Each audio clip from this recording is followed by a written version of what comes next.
A 9-year-old girl with Down syndrome crossed the ceremonial barrier at Horse Guards Parade. According to strict protocol, the Royal Guard should have intervened immediately, but Lance Corporal Myles Doran didn't move. What followed challenged everything people thought they knew about duty, protocol, and what it truly means to protect. Before we dive into the story, hit that subscribe button and let us know in the comments where you're watching from. The morning light filtered weakly through London's grey clouds, casting a pale silver sheen over a Horse Guards parade. Cold air clung to the stone, visible in every breath, as tourists shuffled slowly behind the ceremonial chains, hands buried deep in coat pockets.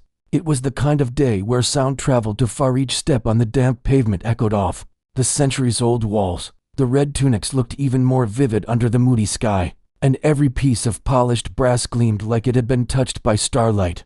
It was perfect weather for ceremony, sharp, formal, and unforgiving. Lance Corporal Myles Doran had been at his post since dawn. At 38, standing 6'3", he exuded the stillness that came from 15 years of service and to combat deployments in Afghanistan. His uniform revealed none of the scars, a thin white line along his left temple from shrapnel, deeper marks on his hands that no gloves could hide.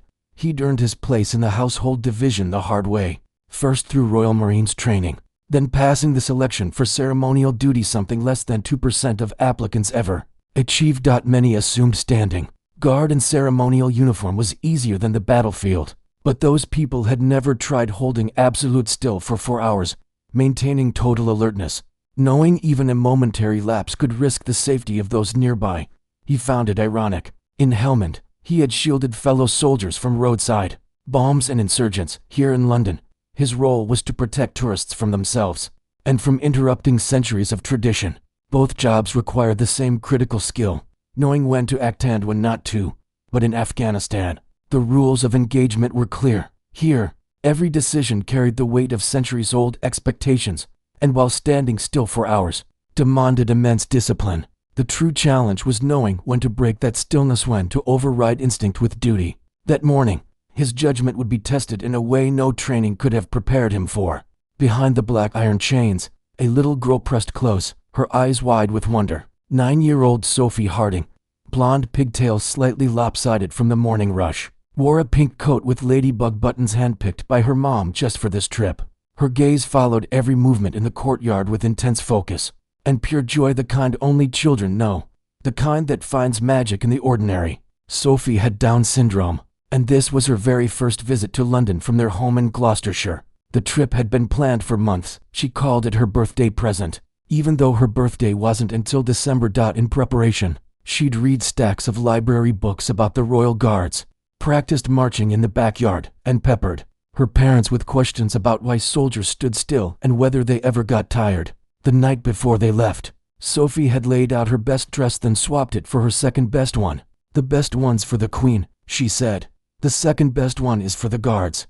Her logic was sweet and unshakable. On this chilly morning, Sophie had insisted on wearing that second best dress beneath her pink coat.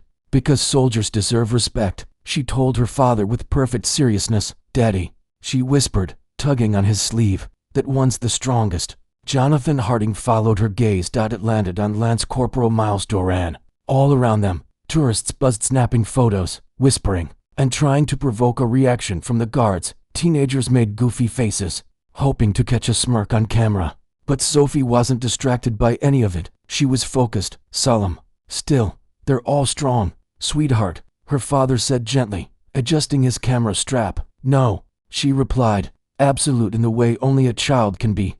That one's different, and she was right. What set Doran apart wasn't just his height or his perfect military bearing. It was something deeper, something most people missed. It was the way his eyes moved. He never broke character, never let it show. But behind the stillness, he was always scanning, always aware. Combat veterans don't switch off, not really. Even in ceremonial uniform, even surrounded by tourists instead of hostiles, Doran's instincts remained sharp. He read crowds like other soldiers read terrain, watching for tension, spotting danger and nuance. Sophie couldn't know any of that, but somehow she saw it anyway. Was quiet, simple, barely even noticeable to anyone who wasn't paying close attention. Sophie stepped forward. It wasn't sudden or hurried, just a slow, determined motion driven by the kind of innocent confidence only children carried. Her Small hands pushed past the ceremonial barrier, one foot following the other over the chain, until she was standing inside the restricted area, just a few paces from Lance Corporal Doran. Gasps rippled through the crowd. Jonathan reached out instinctively, but not fast enough. A nearby tourist shouted, "Hey!" A guide began calling for security, but Doran didn't move. Every fiber of his training told him he should have. Protocol demanded it. A barrier had been crossed, a rule broken. He should have raised his voice, stamped his foot, issued a warning. It would have been justified. But he didn't, because in that moment, Myles Doran didn't see a trespasser or a security risk. He saw Sophie Harding, 9 years old, in a pink coat with ladybug buttons, looking up at him like he was the most important person in the world, and she smiled. Not a mischievous grin or a plea for attention. A genuine, radiant smile filled with pride and admiration. She raised a hand in salute, just like she'd practiced 100 times in the mirror. Doran didn't flinch, didn't speak, but behind the stillness, something shifted just slightly. His eyes met hers, locked. A fraction of a second passed where the entire parade ground seemed to hold its breath. Sophie whispered, "You're doing amazing," and that was it. That was the moment that changed everything. "Excuse me, please, my daughter, excuse me."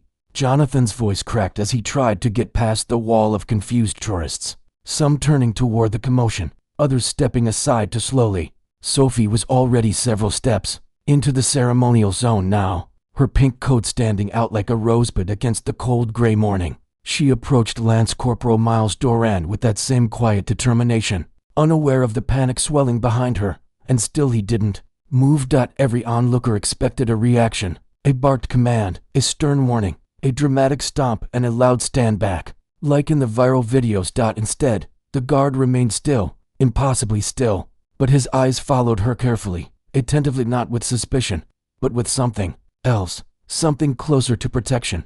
The little girl stopped just in front of him. She tilted her head, looked up into his unblinking gaze, and smiled like he was a living statue who had waited his whole life just for her to show up. "I like your buttons," she whispered, pointing to the gleaming brass on his tunic. No answer, not a word, but Doran's posture somehow softened without shifting. Not a movement you could describe, just a subtle shift in the air around him.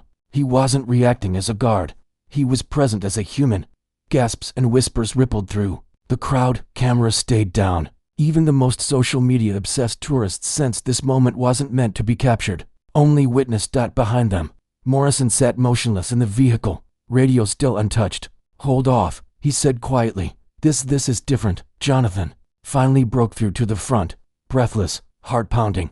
But what he saw stopped him cold. His daughter, face turned up, beaming with the pure joy of innocent admiration, and a royal guard trained, armed, and unmoving, choosing in that exact moment not to be a rule, but a person, brushed the polished surface.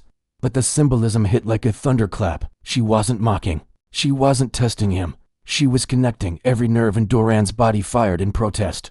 Every drill he'd ever run screamed at him to react, to correct the breach. But he didn't move, because this wasn't a breach. This was a child, trying to say thank you the only way she knew how. He didn't flinch, didn't look down. But in that moment, something fundamental shifted. The parade ground, the uniforms, the centuries of tradition, they were all still there. But so was she. 9 years old, vulnerable, brave, unafraid. The world held its breath. Then, after a pause that felt both impossibly long and heartbreakingly brief, Sophie smiled and whispered, "You're the bravest one." Still, Doran didn't speak, but his eyes just briefly closed and reopened. A blink. And for those close enough to see, it said everything. The edge of his metal ribbon, not pulling, just noticing. "Did you get this for being brave too?" she asked. Doran glanced down, then back at her. "Something like that." Sophie nodded again, satisfied.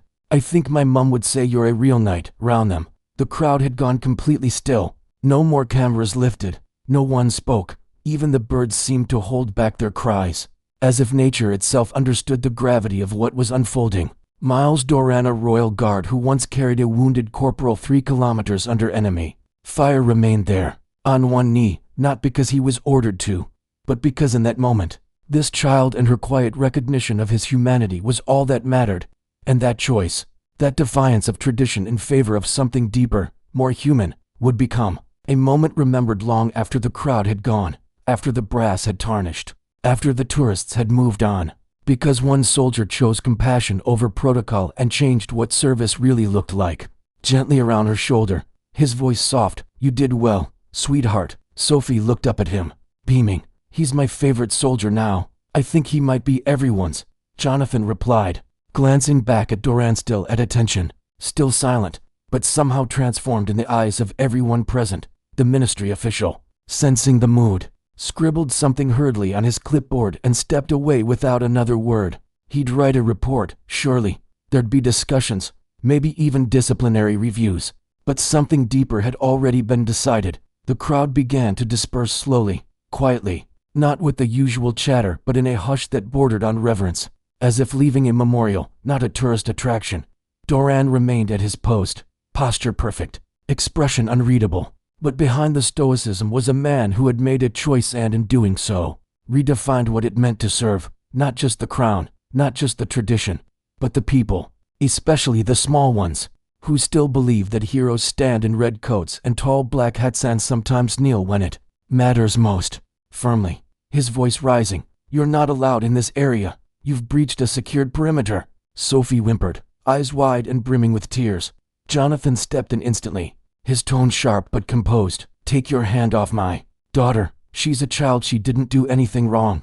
The tourists around them reacted with shock, a few gasps breaking the tense silence. Several lifted their phones, not to snap tourist shots this time, but to document what was starting to feel like an overreaction.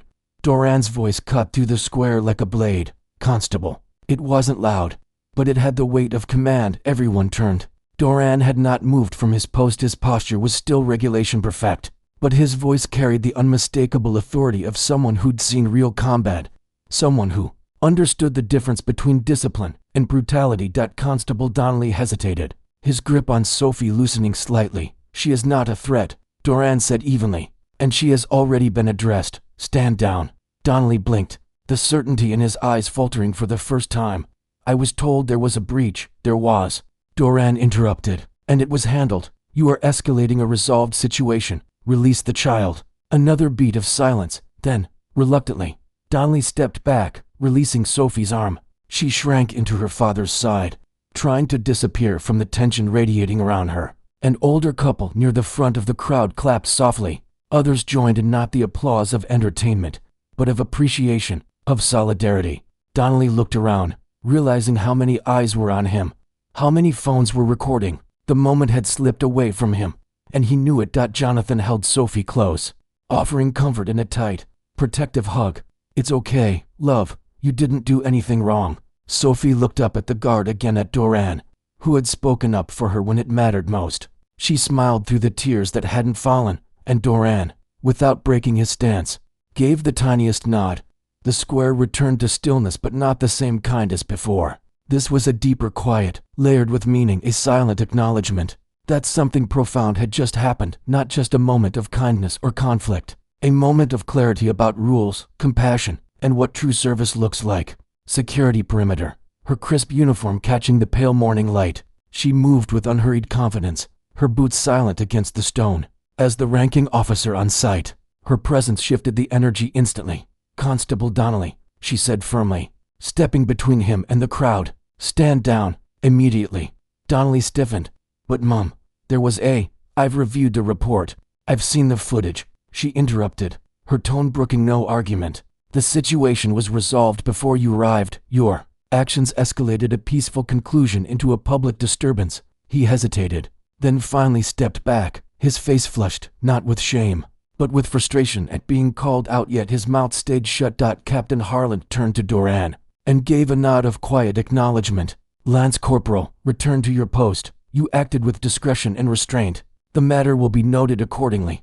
Doran didn't move right away. Instead, he looked down at Sophie, still clinging to her father. "I'm sorry you were scared," he said gently. Sophie peeked up and gave a small, watery smile. Jonathan squeezed her shoulder and whispered, "Say thank you." Sophie looked at Doran and whispered, "Thank you for protecting me." The royal guard inclined his head slightly, then turned and marched back to his post.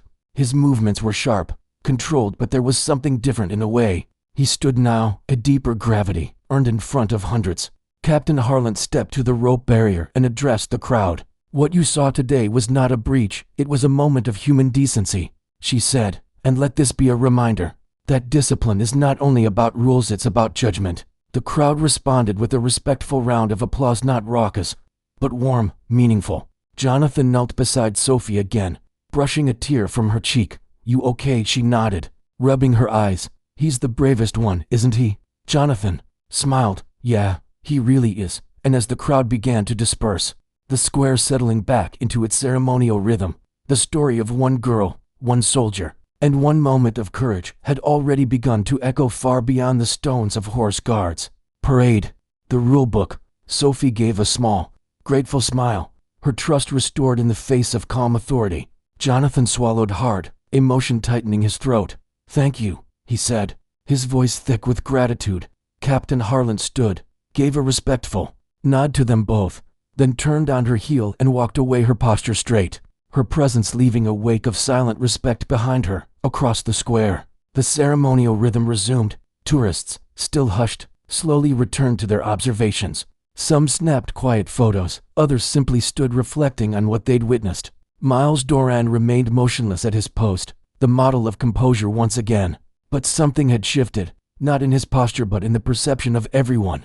Watching, he wasn't just a guard anymore. He was a protector in the truest sense of the word. And as Sophie squeezed her father's hand and they turned to leave the square, her little voice carried one final, quiet observation. "He's not just brave, Daddy, he's kind."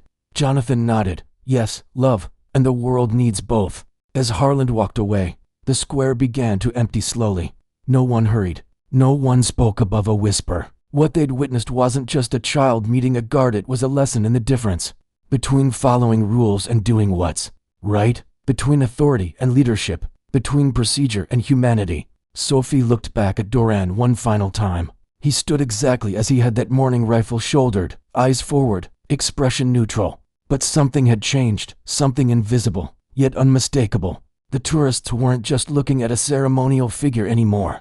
They were seeing a man who had chosen humanity over protocol, protection over procedure. An elderly man with a military bearing approached Jonathan as they neared the edge of the crowd. "That was the right guard to meet," he said quietly, his accent carrying the weight of years served. "Most would have followed the book, not many would have followed their conscience." He was kind to her, Jonathan replied. "That's all that mattered." The man nodded. "Kindness is the highest form of courage, especially when it costs you something." As they reached the edge of the square, Sophie tugged on her father's hand. "Daddy." "Yes, sweetheart, he knew my name." Jonathan smiled, remembering that simple moment of human connection that somehow changed everything. "He's a good soldier. The best," Sophie agreed. Behind them, Lance Corporal Myles Doran remained at his post until the ceremony ended. He never moved again that day, never spoke again, never broke protocol again. He didn't need to, because sometimes the most important battles aren't fought with weapons or words. Sometimes they're won by a single moment of choosing to see a child instead of a problem, protection instead of procedure, humanity instead of protocol. Sometimes being a guard means knowing when to stand firm, and sometimes it means knowing when to kneel. Would you have done what Doran did, broken protocol to protect a child's dignity? Should guards be trained to use judgment over procedure in situations like this? And what about that constable? What would you have done if you saw someone in uniform treat a frightened child that way? Let us know in the comments. We read every single one. If this story changed how you see ceremonial soldiers, hit that like button to show your respect. Subscribe and turn on notifications so you never miss these powerful moments that remind us what service really means. And if you know someone who thinks these guards are just for show, share this with them. Because today proved that behind every ceremony stands a human being who understands that some things matter more than rules. Our next story is already waiting. Click and keep watching. We'll see you at the same time tomorrow.